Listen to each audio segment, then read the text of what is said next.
কি দেখেছো এটাকে?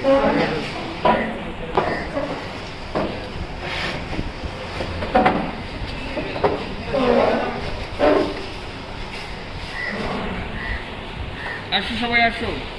কি মনে হচ্ছে? একটু আগে দেখলে এখনই ঝামেলা হচ্ছে কেন? কেন? সেরিবেলামের পক্ষে যুক্তি কি? এখানে স্যার ফোলিয়ামের মতো। ফোলিয়ামের মতো? কোথায় ফোলিয়াম? স্যার এইগুলি স্যার এইটা স্যার সম্ভবত ফোলিয়াম। আর এটা? এটা স্যার সেরেব্রাল কর্টেক্স আর কি স্যার। ঠিকই বলেছো, এটা সেরেব্রাল কর্টেক্স। জি স্যার, সেরেব্রাল কর্টেক্স। কেন?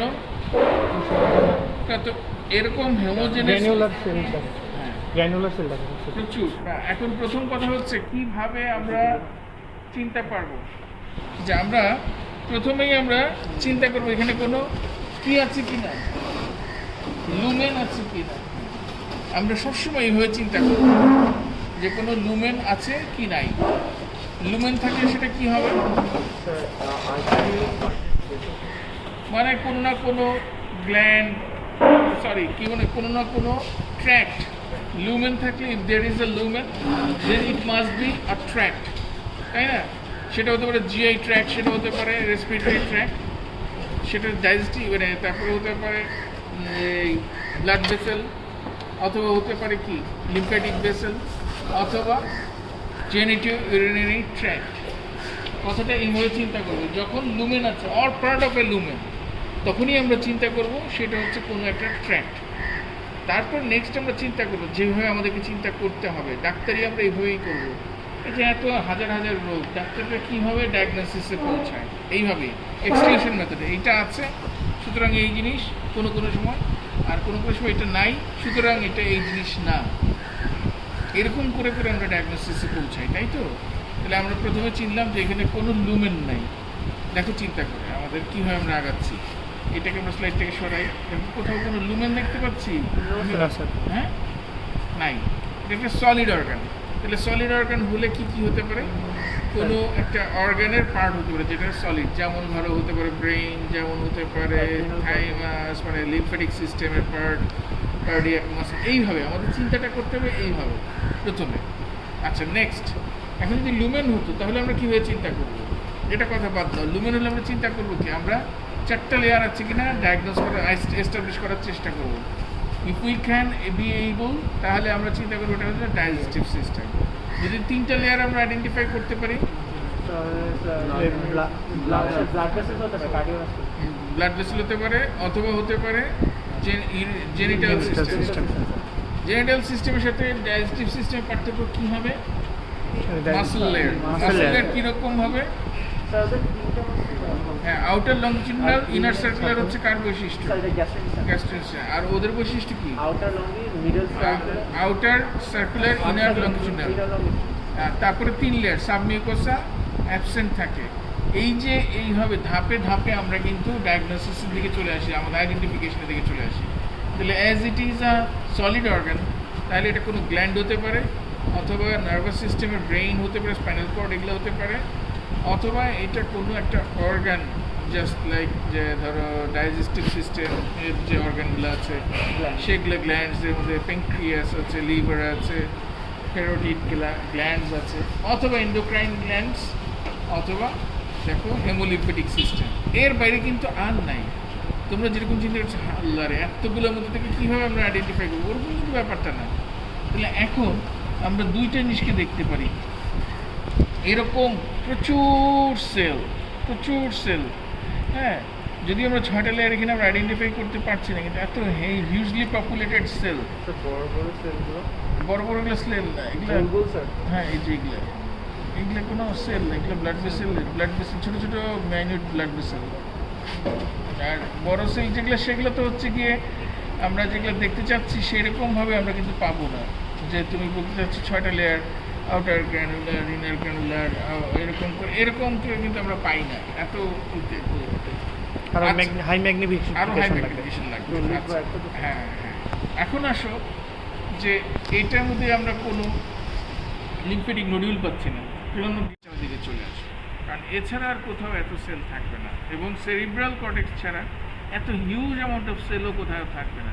সুতরাং এটা একমাত্র আমরা ফেভারে যেতে পারি, আমরা এটা হচ্ছে গিয়ে সেরিব্রাল কর্টেক্স। এবার আসো এই যে এইটা আগেরটার সাথে দেখো, আর আরও সুন্দর একটা ছবি ছিল।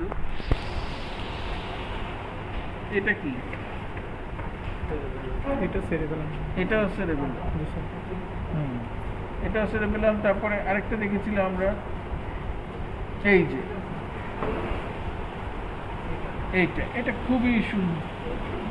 এই যে দেখো ফোলিয়াম দেখা যাচ্ছে, এবং এই যে দেখো এই যে আমরা যে দেখছি এখানে মাঝখানে কানেকটিভ টিস্যু লেয়ারটা কোথায় ছিল, এই জায়গাটা তার চারদিক ঘিরে আছে। এখন আমাদেরকে দেখতে পারবো আমরা এই যে এইটাকে তো কানেকটিভ টিস্যু লেয়ার, তাহলে যে এইখানে সেল লেয়ারটা এরকম করে যে আছে, এটা একটা পার্ট দেখে বোঝা যাচ্ছে না। ফোলিয়ামগুলো ঘুরে ঘুরে আসছিল, যে একটা ফোলিয়াম এইখানে আর একটা ফোলিয়াম এইখানে, এইভাবে করে করে কিন্তু ওরা আসছে। এবং এই সেলগুলো, এগুলো হচ্ছে এদিকে থাকবে cellular layer, outer molecular, middle Purkinje layer, মানে পার্কিনিয়া, আসলে উচ্চারণ তো পার্কিনিয়া, আর আর ইনার গ্র্যানুলার লেয়ার। এইখান থেকে কিন্তু অনেক সম্পূরক প্রশ্ন করা হবে পরীক্ষাতে, এগুলা পারতে হবে। যেমন ধরো প্রথম প্রশ্নটাই করা হবে, পার্কিনিয়া সেল কি, এটা কি এক্সাইটেটরি না ইনহিবিটরি? ইনহিবিটরি। এইটা ভুল করলে তো অবস্থা খারাপ। এটা কি গলজি টাইপ 1 না Golgi type 2? 1 sir, 1 type 1। Very good. এখন বলো পার্কিনিয়া সেল হচ্ছে ইনহিবিটর, এটা ভুল করার কোনো সুযোগ নাই, বুঝছো মেয়ে? পিছনে যারা বসে তাদের কাছে, তুমি লাস্টে তো অনেক কষ্ট করেছো রায়ান, তুমি আরে যে ওরা সবাই মিলে অনেক কষ্ট করেছো, তোমরা স্লাইডগুলো তৈরি করে দিয়েছো, এটা অনেক কাজে লাগবে। এখান থেকে প্রশ্ন কি হবে, যে প্রথম প্রশ্ন করবে আইডেন্টিফিকেশন, লেয়ারগুলো বলো, ছবিটা আঁকা ঠিক মতো হয়েছে কিনা, দেখিয়েছি কিনা। আমি পরীক্ষার জন্য তোমাদেরকে প্রিপারেশনের কথা বলছি। নেক্সট কোয়েশ্চেন বলবে, এই যে পার্কিনিয়া সেল বলছে এটা কি এক্সাইটেটরি ইনহিবিটর? তখন স্যার বললে যে sir inhibitory. What are the other cells in the cerebellum, cerebellar cortex? কি আছে? স্টেলেট, গ্র্যানুলার সেল, গলজি, ঠিক তো? এখন বলো এদের মধ্যে বাকিরা কি, এক্সাইটেটরি ইনহিবিটরি? গ্র্যানুলার সেল হচ্ছে অনলি এক্সাইটেটরি, এবং all the rest are inhibitory.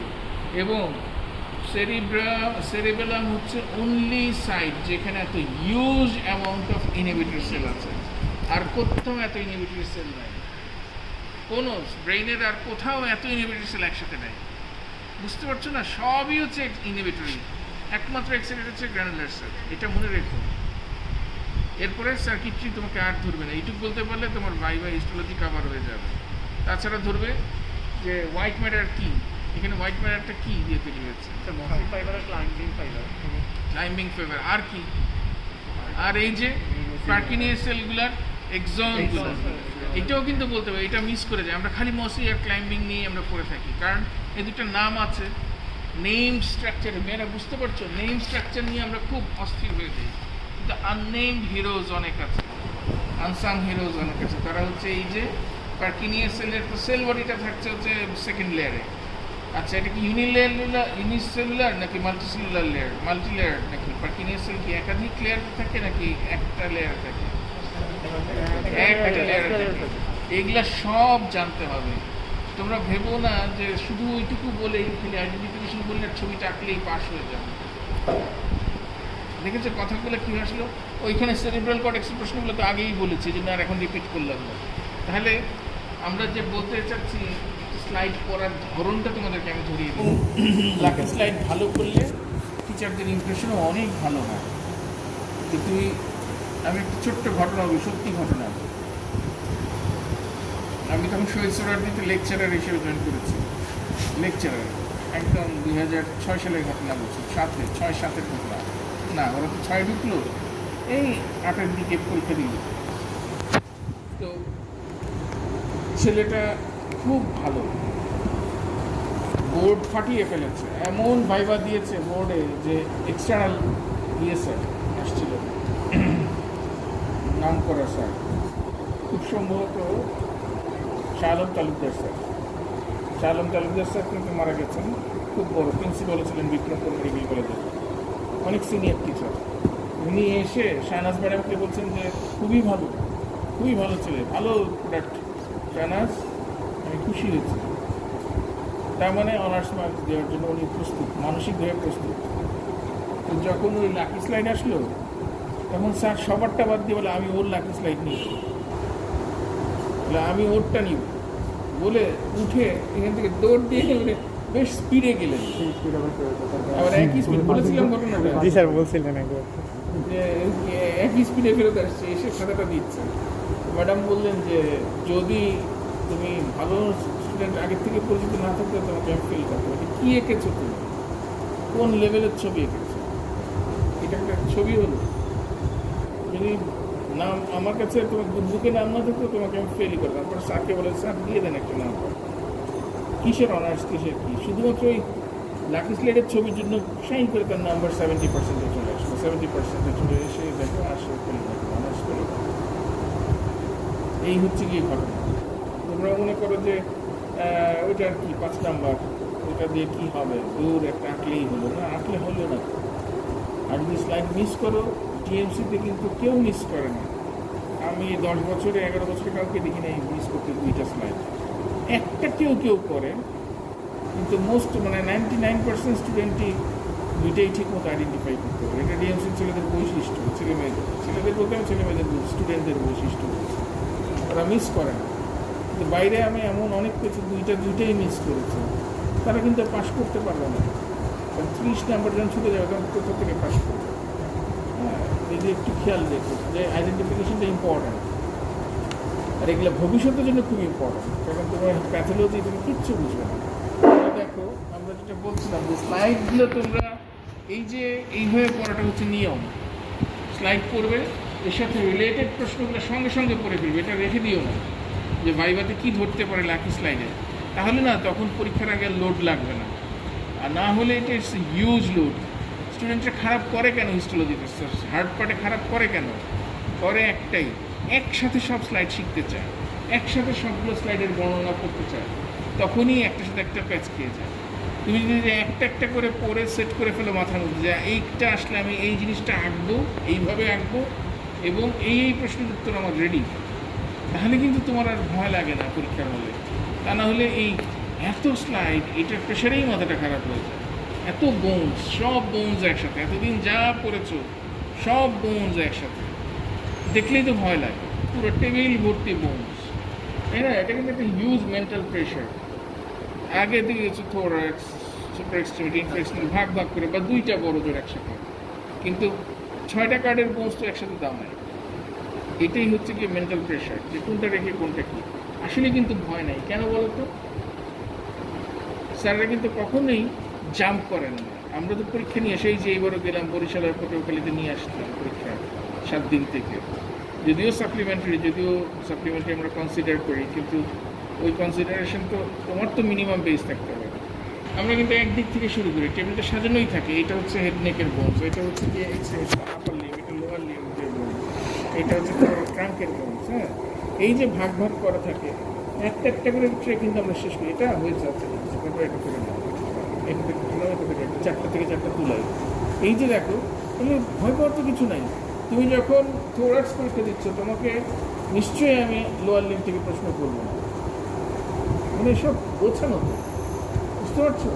সুতরাং ভয়ের কিছু নেই। প্রফ জিনিসটা যারা ওয়েল প্রিপেয়ার্ড তাদের জন্য মনে হয় কিসের পরীক্ষা দিলাম, মানে আগের চেয়ে তো সোজা, বরং আইটেমের চেয়ে অনেক বেশি প্রশ্ন করেছে যারা প্রফ ভালো মতো করেছে। আর যারা করবে না তারা আবার উল্টাটা প্রেশার ফিল করে যে সর্বনাশ, মাথা তো ফেটে যাচ্ছে প্রেশারের জন্য, কারণ এত জিনিস।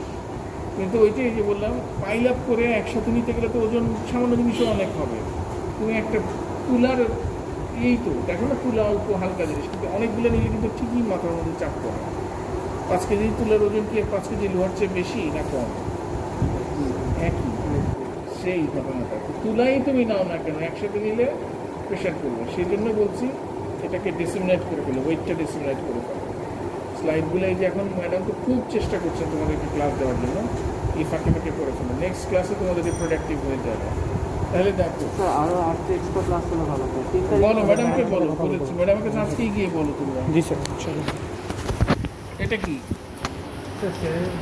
এটা কি এটা থাইমাস স্যার থাইমাস কিভাবে চিনলে স্যার এখানে অনেক বড় বড় কি মেয়েরা কিছু বলে না কেন ঠিক স্যার ট্রাফিকগুলো কি মেয়েরা দেখো না তো বলো না কেন ডাক্তার হচ্ছে তো পাল্লা দিয়ে যুদ্ধ করতে হবে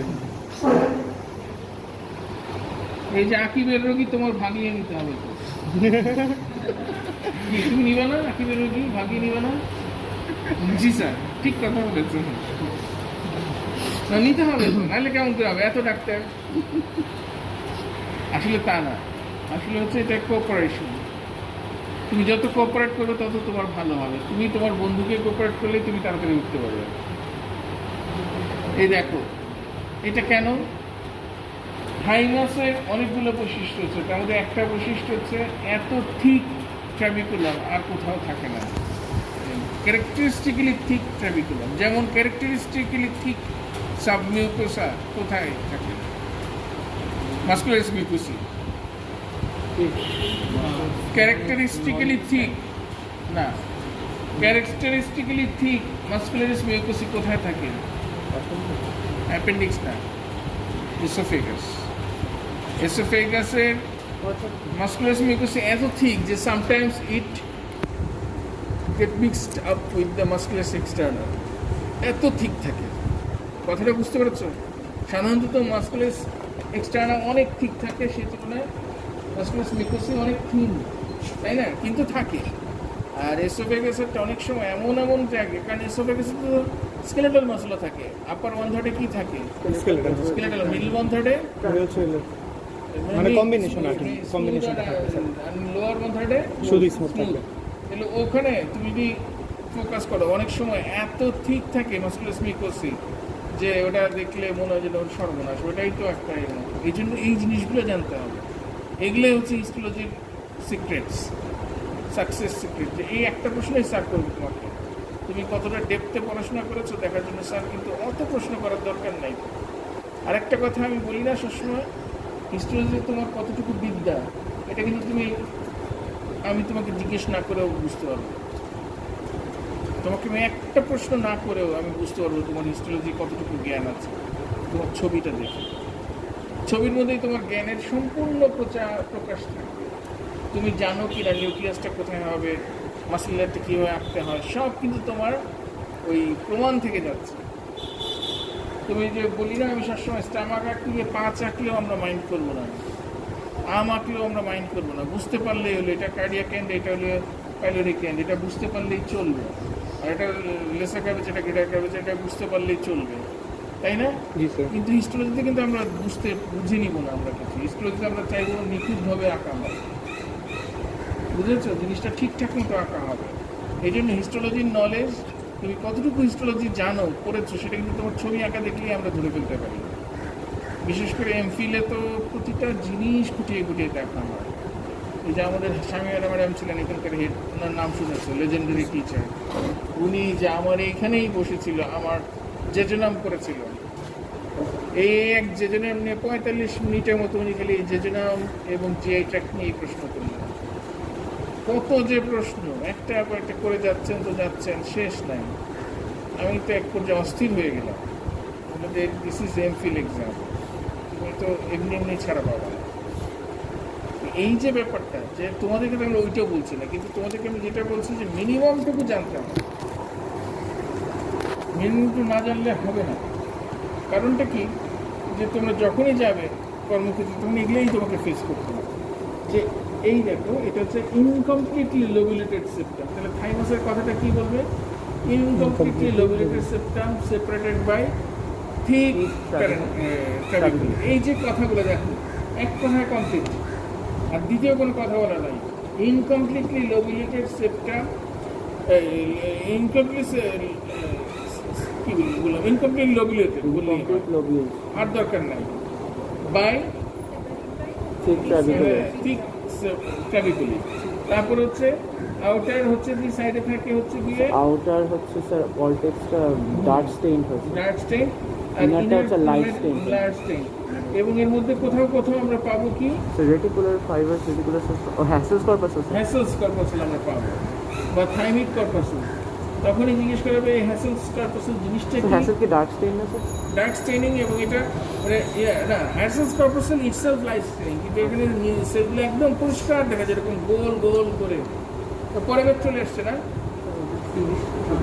না স্যার ওদের 11:30, ওদের 11:30 এখনো 10 মিনিটের মতো। 10 মিনিট বাকি আছে, থাকুক 10 মিনিট পরেই ঢুকবে বলে আসো বাবা, বলে একজনকে বলে যে স্যার বলছে 10 মিনিট পরে ঢুকবে।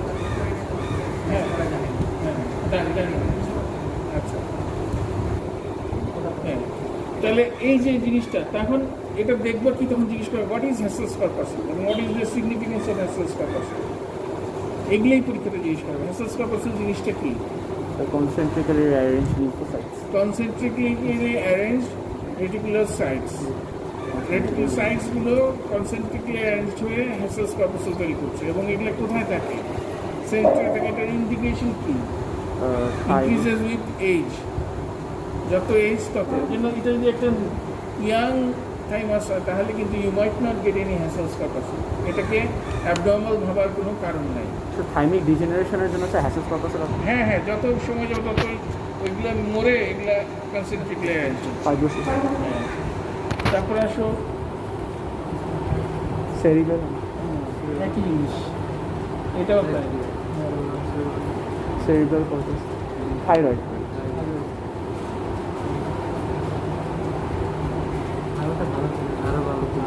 হ্যাঁ যাই হোক, এটাও খারাপ না। এটা দেখো, এটা কেন থাইরয়েড বলছো? So বড় বড় follicular pools স্যার। হ্যাঁ কলয়েড, ফলিকলসের মধ্যে এই যে কলয়েড আছে। আর সেলগুলো আমরা ওইভাবে আইডেন্টিফাই করতে পারছি না, কিন্তু মোটামুটি দেখলেই বোঝা যাচ্ছে যে এটা, এই যে দেখো পিঙ্কিশ কলয়েড, এটা দেখলেই আমরা বুঝতে পারছি এটা থাইরয়েড। এতগুলা হিউজ সংখ্যায় আছে, বইয়ের মতোই, বেশ বইয়ের মতোই, তাই না? তো মোটামুটি তো এই কটাই ছবি তুলেছে, এই কটা দেখলে তোমরা।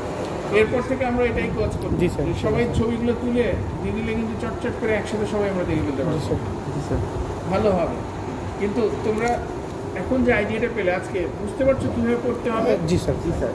এইভাবেই করে ফেলো ইনশাল্লাহ স্যার। ইনশাআল্লাহ, পড়ো, ভালো হবে। তোমাদের পড়াশোনা এখনও সময় আছে, ইটস নেভার টু লেট। তোমাদেরকে একটা গল্প বলেছি না আমি, তোমাদের এক সিনিয়র ভাই, নাম বললাম না, সারাদিনই হান্ডাগুলি করে বেড়াতো। এই লিড ফেস্ট, এই ফোকলোর ফেস্ট, এই যত ফেস্ট আছে ঢাকা শহরে সব সে করে বেড়াতো। কোনোদিন তাকে ক্লাসে পাওয়া যেত না। তো আমাদের head of the department madam খুব চিন্তায় ছিলেন, একে আবার বড় জ্যাকও আছে, তার বিশাল জ্যাকও আছে, মানে